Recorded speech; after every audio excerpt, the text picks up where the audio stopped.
In the early hours of this morning, the political stage in the United States is once again shifting toward a question that lies at the very heart of the republic's identity.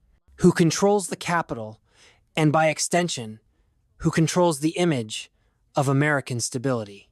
President Donald Trump is set to unveil his plan to address violent crime in Washington, not as a mayor, not as a governor, but as the chief executive of a federal government that holds direct jurisdiction over this city. His language is unambiguous. Before the tense atmosphere, the squalor, the filth, and the crime, Washington was the most beautiful capital in the world. It will soon be that again. In one sentence, he defines the problem and then claims the power to deliver the solution. This is not just a municipal announcement. It is a declaration of federal intent over the symbolic and functional heart of American governance. The mechanics of the plan are as significant as the optics. Trump has stated that the homeless population must move out of the central districts immediately. Housing will be provided, but not near the capital. This mirrors an operational logic that views urban space as part of a national security theater. The closer one moves to the core of political authority, the more controlled the environment must be.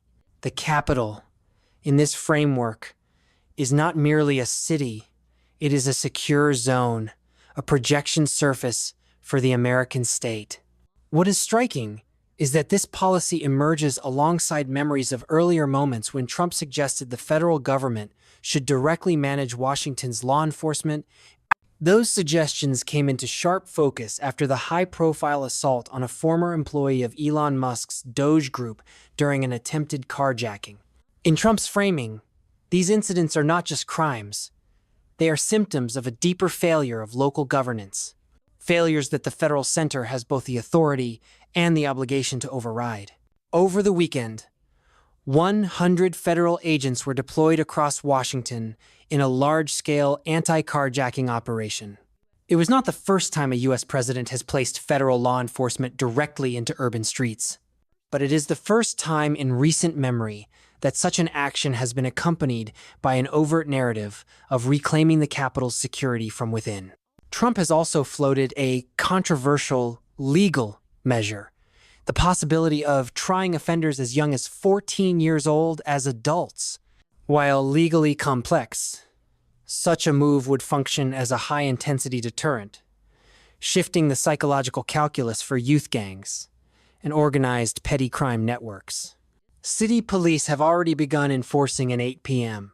juvenile curfew in certain districts, a curfew that follows a recent incident where a teenager opened fire in a park within the Navy Yard district. The data, however, presents a paradox. Officials in Washington report that overall crime is down more than 25% compared to the previous year. The numbers would suggest an improving trend. But the political strategy here does not depend solely on statistical trends. It depends on the perception of security and the will to project authority. From a purely tactical standpoint, the decision to show force in an American city has less to do with the magnitude of current crime and more to do with shaping the operating environment before the national political cycle accelerates. By applying this policy in Washington, the president chooses a location where his executive power is legally unchallenged.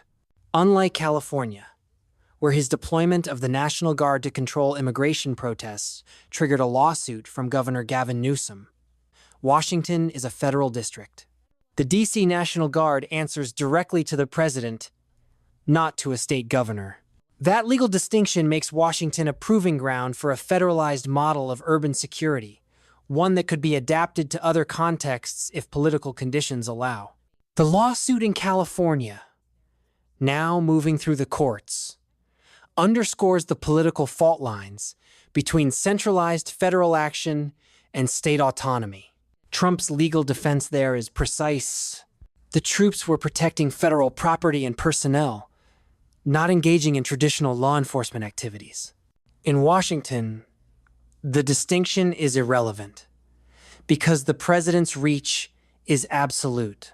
In the global arena, the implications are not subtle.